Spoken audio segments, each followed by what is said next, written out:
네, 교수님. 네, 저는 학생은 아닙니다만.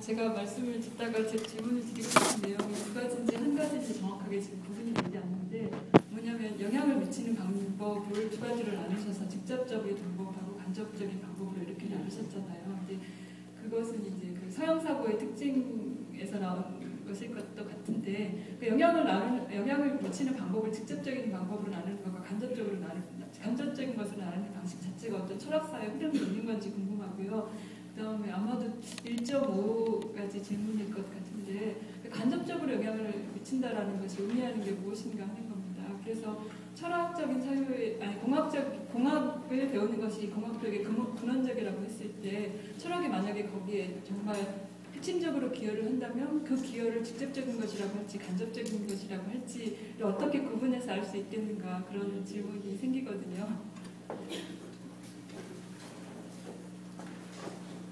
또 질문을 받으실 건가요? 네. 예, 일단 아까 말씀하신 게 철학적인 사고, 철학사를 공부를 하게 될 때 보면은 기존에 많이들 받아들여져 왔던 생각들이 어떻게 문제가 그걸 의심하기가 굉장히 힘들어 보이는 사실들조차도 어떻게 하면 우리가 그것이 왜 의심될 수 있는 것이고, 그래서 그 의심의 가능성을 가지고서 전혀 새로운 방식의 사고방식을 생각을 하는 것들을 보게 되면은 공학의 영역에서도 보다 혁신적이고 창의적인 사고를 하는 데 도움이 되지 않겠느냐, 그런 말씀을 하시는 거죠. 그것도 같이 생각을 해볼게요. 그리고 질문하신 게 제가 그 직접적으로 영향을 미치는 가치를 가지는 것과 간접적으로 가치를 가지는 것 구분했는데, 그게 어떤 철학사적인 전통이 있는 것은 아닙니다. 어떤 저런 분법이 따로 있는 것은 아닌데, 제가 사실은 지금 그렇다면 먼저 철학이 내 인생에 간접적으로 가치를 가지는 것이 의미하는 바가 무엇인가, 일단 사실 그거는 지금 제가 말씀드리기 좀 힘든 측면이 있습니다. 이후에 보시면은 이후에 가치를 도구적 가치와 내재적 가치로 구분을 할 텐데요. 그 가치를 구분한 이후에 다시 무슨 질문이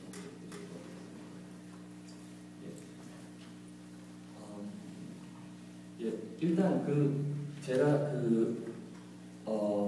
공학도로서의 나의 인생의 철학적 사유가 최소한 간접적으로 가치를 가지는가, 이 질문에 대해서 부정적인 견해, 근데 가치를 가지지 않는다라고 생각하시는 분 손 들어보시겠어요?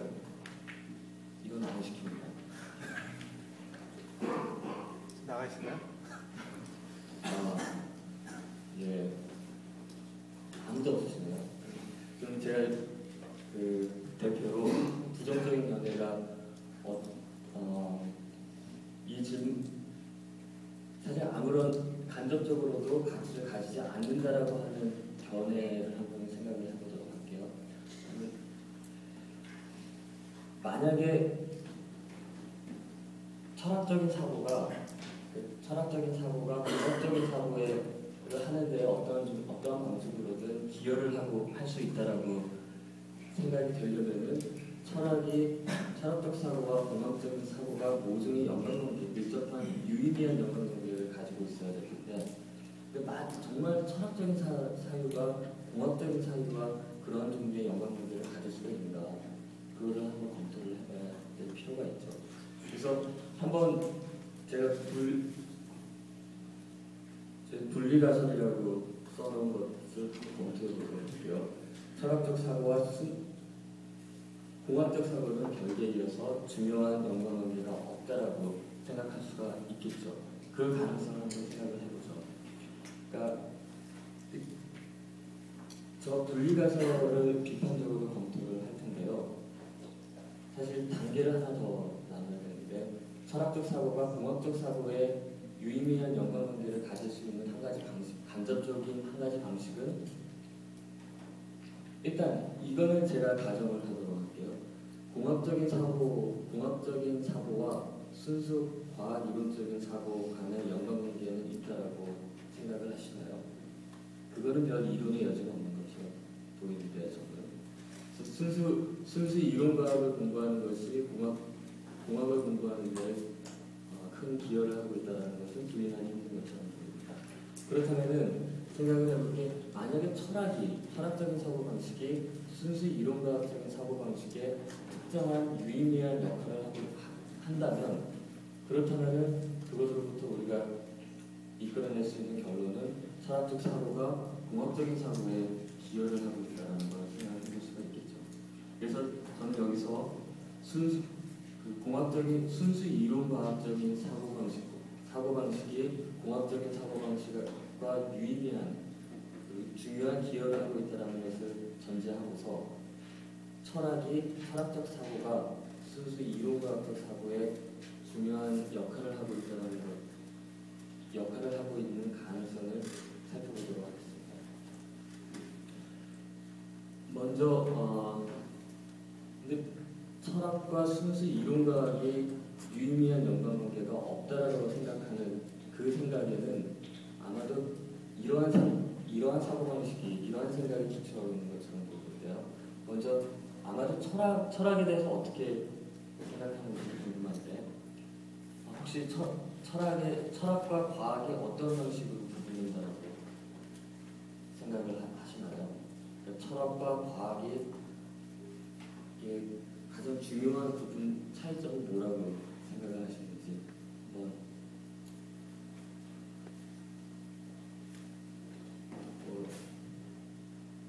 같이 말하고 싶은 게 생각나는 게 있으시면 손을 들어주시면 예. 예.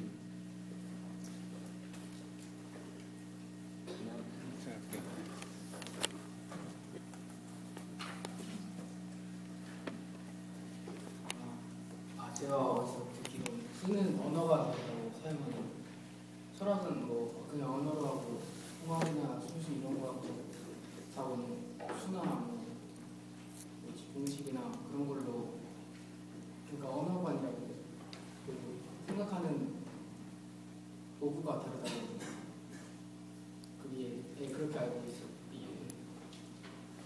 다른 말은 없으세요? 예.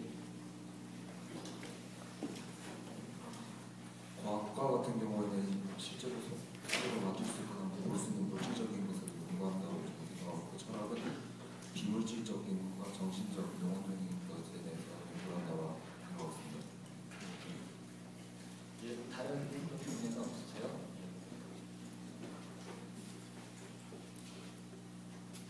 과학과 같은 경우는 이제 실제 실험을 통해서 우리가 새로운 현상을 설명하는 방식으로 전개를 하고요. 철학 같은 경우는 어떤 거를 이제 참이라고 가정을 하고 거기서부터 이끌어 나가는 방식으로 전개를 하는 것 같습니다. 예.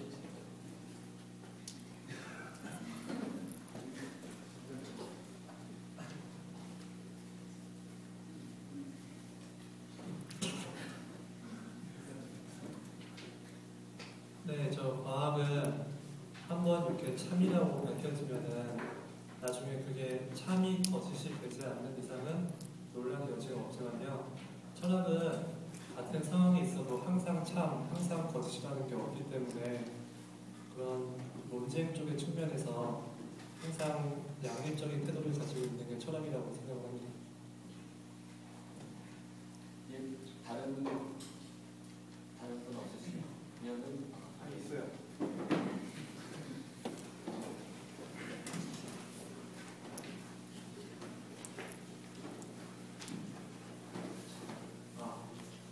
저는 철학 중에서 가장 논리적으로 첫 단계가 확실히 참이로 밝혀진 것이 과학이라고 합니다.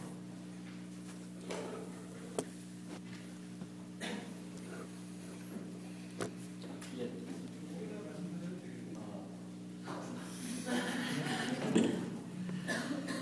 예, 네, 여러 가지를 말씀해 주셨는데 크게 볼 때 그 생각을 세 가지 종류로 구분해 볼 수 있을 것 같아요. 첫 번째, 철학에서 쓰는 언어하고 과학에서 쓰는 언어가 다르다라고 말씀하셨는데, 근데 사실 철학에서도 수리 철학이나 과학 철학, 특히 수리 논리학이나 수리 철학에서는 수학적인 수도 많이 사용하기도 하고 그렇기는 해요. 그렇지만 물론 대개의 경우에 일상 언어를 많이 쓴다라는 점에서 구분해 볼 수도 있는데, 그게 철학과 과학의 본질적인 부분인지는 좀 더 생각을 해볼 필요가 있을 것 같아요.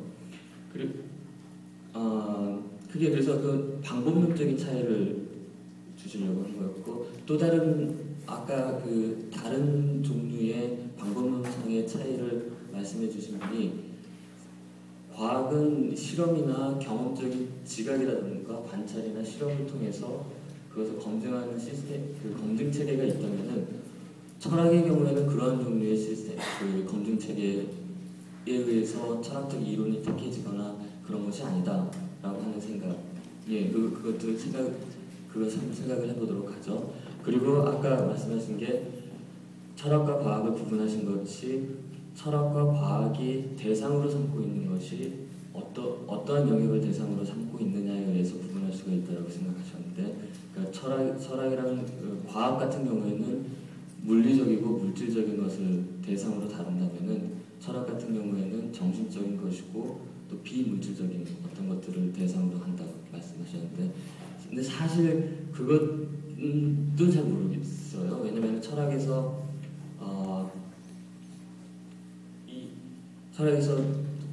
다른 것 중에 이 유리컵이 존재하는가, 그리고 이게 우리가 이것을 관찰할 때 드러나는 속성이 우리의 지각 행위에 의존적으로 있는 것인지, 아니면 이 대상 자체가 가지고 있는지 등등, 그런 것들은 물질적인 것도 철학이 대상으로 삼고 있기는 해요.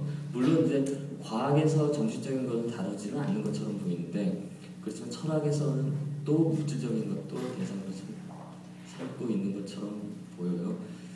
그리고 또 한 가지 중요한 견해 중에 하나는, 한마디로 얘기해서 과학은 참거짓이 있는데, 참거짓을 따질 수가 있는데 맞는지 틀리는지, 철학은 그런 거 없다.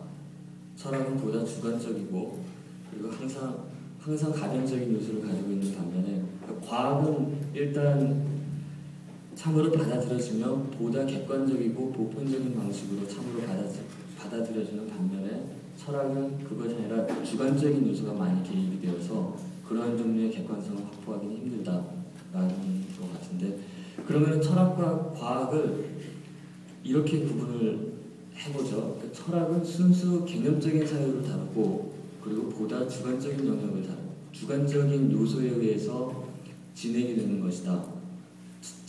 것이고, 과학은 순수 개념적인 영역을 다루는 것이 아니라 보다 경험적인 영역을 다루고, 그리고 과학 이론을 평가하고 선택하는 메커니즘에는 실험을 통해서 그것이 경험적으로 탐지 가능한지, 물론 직접적으로 관찰을 하지 못하더라도, 예를 들어서 전자 같은 거는 우리가 현미경을 통해서도 볼 수가 없는 것인데, 다른 종류의 실험을 통해서 전자가 지나친 흔적을 발견하기도 하고, 그런 종류의 최소한의 경험적인 실험을 통한 탐지 가능성이 있는 것처럼 보이는데, 그렇기 때문에 과학은 보다 객관적이고 철학은 보다 주관적이고, 그렇게 철학과 과학을 그런 식으로 구분하게 되면 아마도 저 분리가설이 더 설득력을 갖는 것처럼 보여요. 그러니까 그건 굉장히 큰 부분이어서, 철학은 철학대로 따로 독립적으로 움직이고, 공학이나 순수 경험과학은 우리의 지각 활동이라든가 실험을 통해서 검증하는 시스템이 있는데, 그거와는 독립적이고 별개로 철학이 진행이 된다라고 생각하는 것에 더 설득력을 주는 것처럼 보이거든요. 근데 정말 그것이 그런가? 라는 거 한번 따져보도록 하죠.